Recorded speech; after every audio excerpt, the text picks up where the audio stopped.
The other day, my daughter and I saw Wicked. And somewhere in the middle of it, I realized I wasn't just watching a story. I was feeling parts of my own. I didn't expect the movie to trigger the part of me that grew up unseen. But watching Wicked reminded me of what it feels like to be the scapegoat in my own family. I went into the theater thinking I was going to watch a story about friendship, about power, and two women who take different paths. I didn't expect how it would make my nervous system feel. To recognize the look on Elphaba's face, that awareness when you realize you see something no one else is willing to name. And I definitely didn't expect to feel the ache of being misunderstood again. Because when you grow up as a child who notices everything, the secrets no one acknowledges, the truths that make people uncomfortable, you don't just get labeled. You get positioned as difficult, as dramatic, and the problem.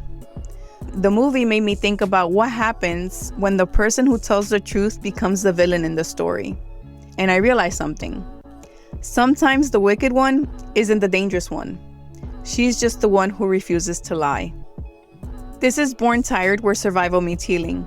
A podcast for those of us who grew up in survival mode but are ready to heal and speak our truth. I'm Irene, a cycle breaker learning what peace feels like after years of survival. Every episode is an invitation to rest inside your truth, to feel seen, and to remember you were never alone. This is what it sounds like when silence finally breaks. Before we begin, I want to share a gentle reminder. Please listen in a way that feels safe for you. If at any point you need to pause or step away, honor that. Your well-being matters more than finishing the episode. You are not alone. Take care of yourself while you listen. I want to share a quick note. This episode contains spoilers for Wicked.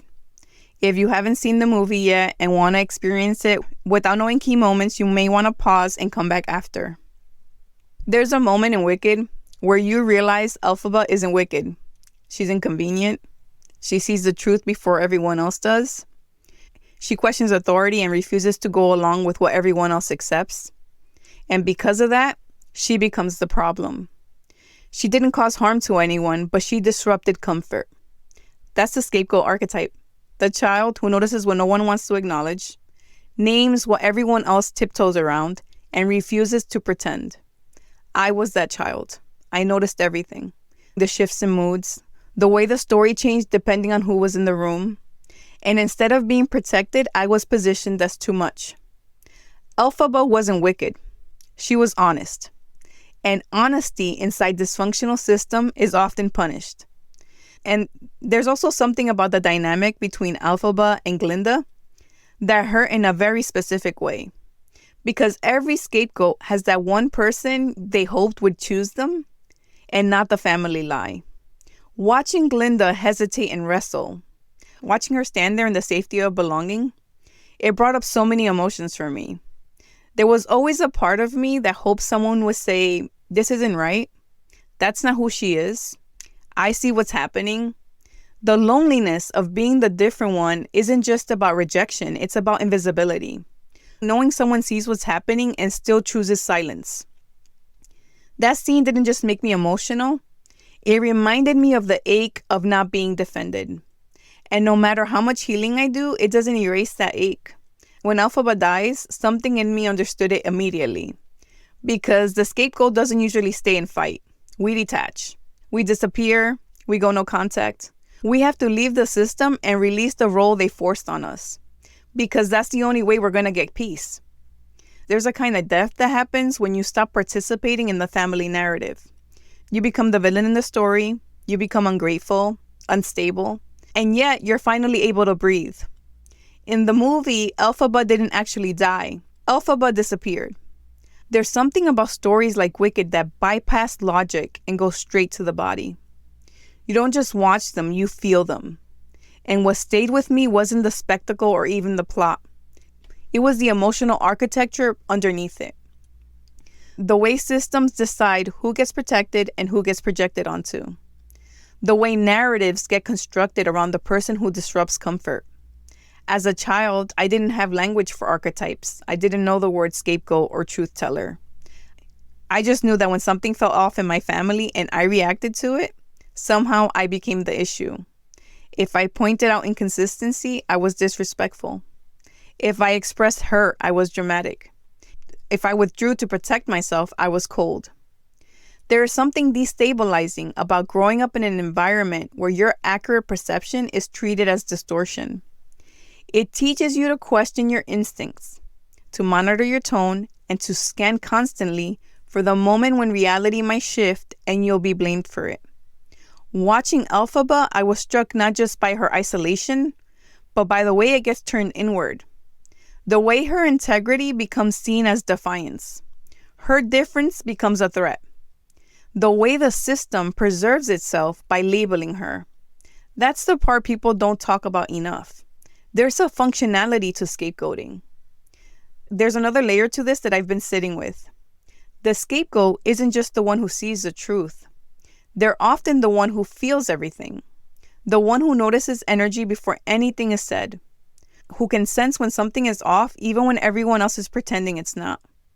And that level of awareness usually comes with a kind of empathy that makes it hard to look away. You don't just see the dysfunction, you feel it. And in systems that don't know how to process their own pain, that kind of sensitivity becomes threatening.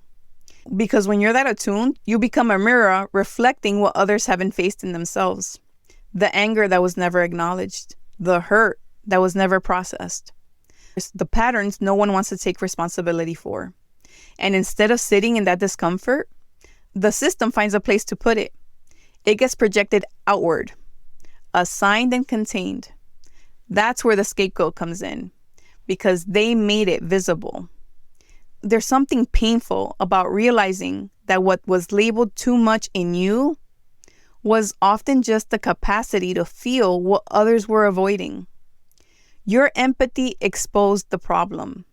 And when a system relies on silence to stay afloat, the person who reflects the truth will always feel like the disruption. In many families, the scapegoat carries the tension the system doesn't want to metabolize. They hold the discomfort, express what others suppress, and become the container for unresolved conflict. When you're young, you don't realize you're playing a role. You think it's identity. You think, maybe I am too much. Maybe I am hard to love. Maybe I'm the reason things feel unstable. That internalization is so heavy. It follows you into adulthood in so many ways. It shows up in how you interpret conflict, how quickly you assume responsibility, how easily you accept being misunderstood because it feels familiar. But here's what I realized watching Wicked. I no longer feel confused about why I was cast in that role. I can see it clearly now. It makes sense that the person who refuses to participate in denial becomes inconvenient. That systems built on silence resist disruption. And truth is often received as aggression when people are invested in illusion. Understanding that doesn't erase the grief, but it does remove the shame. There's a difference between grief and shame. Shame says there's something wrong with me. Grief says something important was lost. Watching the film, I felt grief, not for the role I played, but for the loneliness of it. For the younger version of me who wanted alignment instead of isolation. For the version of me who thought if I explained myself clearly enough, someone would finally understand. There's a specific kind of heartbreak that comes from being accurate but unprotected. And I think that's what stories like this surface. They remind you that being misunderstood doesn't automatically mean you were wrong. There's also something powerful about examining how narratives get constructed. In Wicked, the story the public believes about Elphaba isn't the full truth. It's curated. It's simplified and weaponized. That felt deeply familiar. Family systems often operate in the same way. They don't tell the whole story. They tell the version that works for them. It's shaped to maintain loyalty and hierarchy. And if you step outside that story, if you refuse to play the role they gave you, you become the outsider. That can feel like exile. But exile isn't the same as erasure. That's what I understand now. There was a time when being misrepresented felt like disappearance. Like my reality didn't count unless it was validated by the group. Now I understand that my reality exists whether or not it's acknowledged. That realization changed everything. Another layer that struck me was how often scapegoated children grow into hyper-responsible adults. We learn to anticipate emotional shifts, to regulate rooms, but we often don't learn how to rest inside our own perspective without defending it. Watching Elphaba stand in her conviction, even when it cost her belonging, ignited something in me. Healing for me hasn't been about rewriting the past. It's been about stabilizing my internal compass. Trusting that if something feels misaligned, I don't have to override it to preserve connection. Recognizing that not everyone will agree with your version of events, and that agreement isn't the same thing as truth. There's also something important about separating identity from role. For a long time, I identified as the strong one, the resilient one, the one who could endure misunderstanding.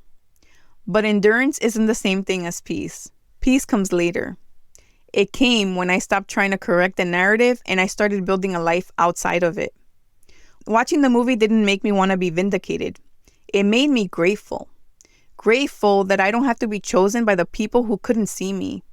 That my integrity no longer feels like a liability. And that the story I'm telling now is mine. There's a confidence that comes from understanding your role without resenting it. Yes, I was the one who saw things. I was labeled for it. And yes, it hurt. But I'm still here. And I'm not here in reaction. I'm here in alignment. And maybe that's the part that moved me most.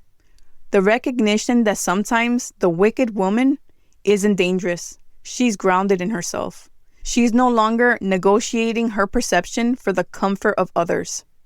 And that kind of healing requires self-trust. It reminded me I don't need to be redeemed by the people who misunderstood me. I don't need to be rewritten into their version of acceptable.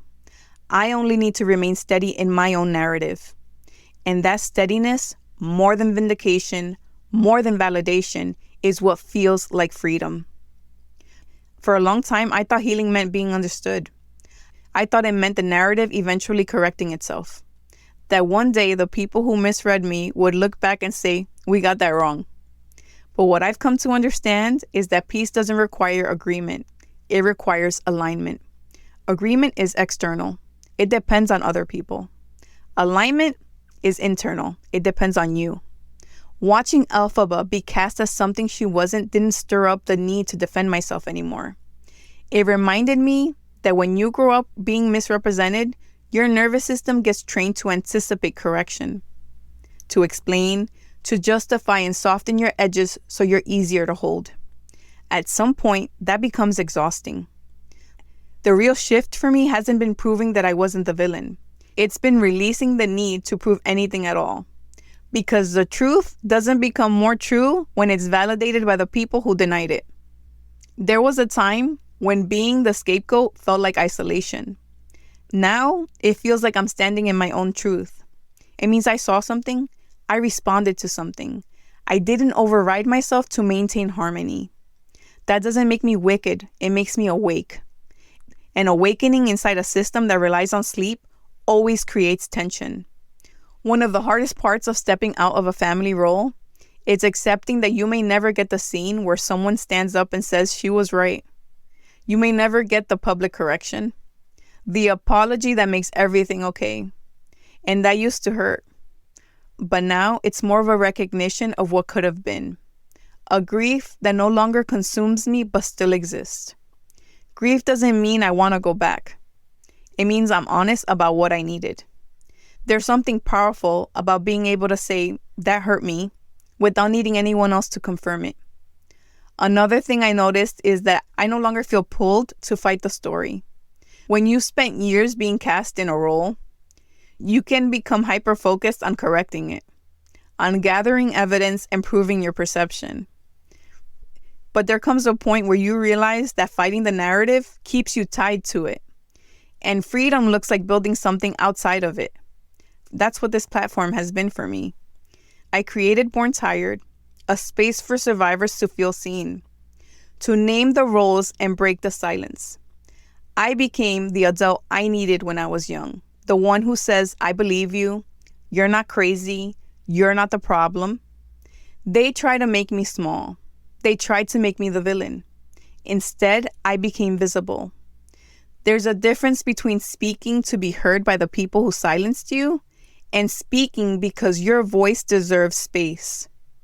I'm no longer trying to enter their story. I'm writing my own. Once you stop trying to be redeemed inside the system, you stop needing to be cast as anything at all. You're not the villain. You're not the misunderstood one waiting to be chosen. You're just yourself. And that feels lighter. The part of me that once longed to be defended no longer runs the show, because I understand that self-trust is stronger than validation. I trust my memory, my perception. I trust the way my body felt in those rooms. There's something about stories like Wicked that reminds you how easy it is for a person to become a symbol, a headline. But human beings are layered. And I think the deepest healing for me has been allowing myself to be layered without needing to be reduced into something clean and simple. I can be strong and still grieve. I can be distant and still wish things had been different. All of that can exist at once. When I look at my life now, I don't see someone who escaped a role. I see someone who outgrew it.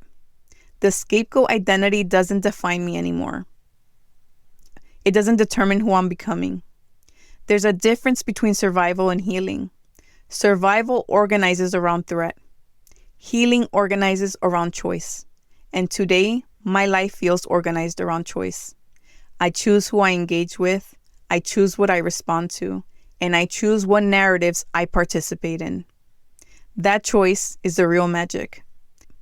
And if there's one thing this story reminded me of, it's that sometimes the most powerful shift isn't in how the world sees you. It's in how you see yourself when no one is watching. I love stories like this. Stories that stay with you after the credits roll. They don't just stay on the screen, they follow you home. A memory you hadn't thought about in years. A dynamic you suddenly see more clearly. Or a role you realized you've been carrying without questioning it. And sometimes what stays with you isn't the story itself. It's the realization that you survived something you were never meant to carry alone. If you were the scapegoat in your family, you probably learned early how to hold complexity, how to live inside contradictions, and how to function in spaces where the truth wasn't welcome. You learned how to stay grounded while being misread, how to endure being misunderstood, and to keep going without being chosen.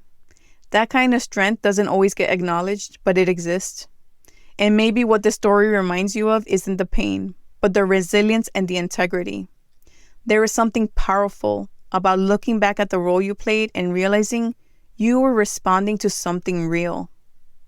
You weren't dramatic, unstable, or too much. You were reacting to what your nervous system knew wasn't safe.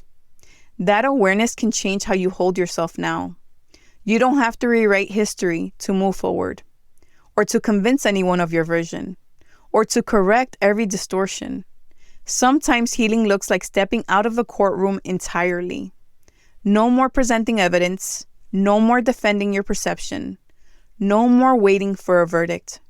Just living in a way that isn't organized around the people who misunderstood you, that isn't shaped by proving your innocence. Living in a way that reflects who you are now, not who they said you were. That's the revolution. The freedom to exist outside of the role. To let other people hold their version of you without absorbing it. To stop fighting for a place in a story that never felt true. If this episode brought something up for you, I hope it also reminded you that you are allowed to outgrow the part you played. You're allowed to release identities that were assigned to you, to live beyond the narrative that shaped you. And if you've ever been cast as difficult, too sensitive, dramatic, or even wicked, I want you to consider something. What if those labels were never about your character, but about your refusal to disappear? What if the very thing that made you inconvenient was the same thing that kept you intact? There is strength in being the one who sees clearly. There is dignity in being the one who steps away instead of collapsing. Peace in no longer negotiating your reality. And maybe that's the real magic, staying present with yourself, aligned with your truth, steady even when others misunderstand you. Because in the end, the most powerful shift isn't when the world rewrites your story. It's when you stop needing it to. And if no one ever stands up and says, you were right, if no one ever corrects a narrative, if no one ever publicly chooses you, you can still choose yourself. And sometimes That is the ending that heals the most. If this episode resonated with you, please share it with someone who might need it. And take a moment to leave a review wherever you listen. Your review helps more people find the podcast and reminds others they're not alone. Don't forget to subscribe or follow the show so you never miss an episode. You can also join me on Substack, where I share weekly reflections and gentle reminders to help you feel less alone on your healing journey. You'll find the link in the show notes. If you'd like to connect beyond the podcast, you can find me on Instagram and TikTok at Born Tired Podcast. I'd love to hear what resonated with you. And if you'd like to support the podcast, there's a link there to buy me a coffee.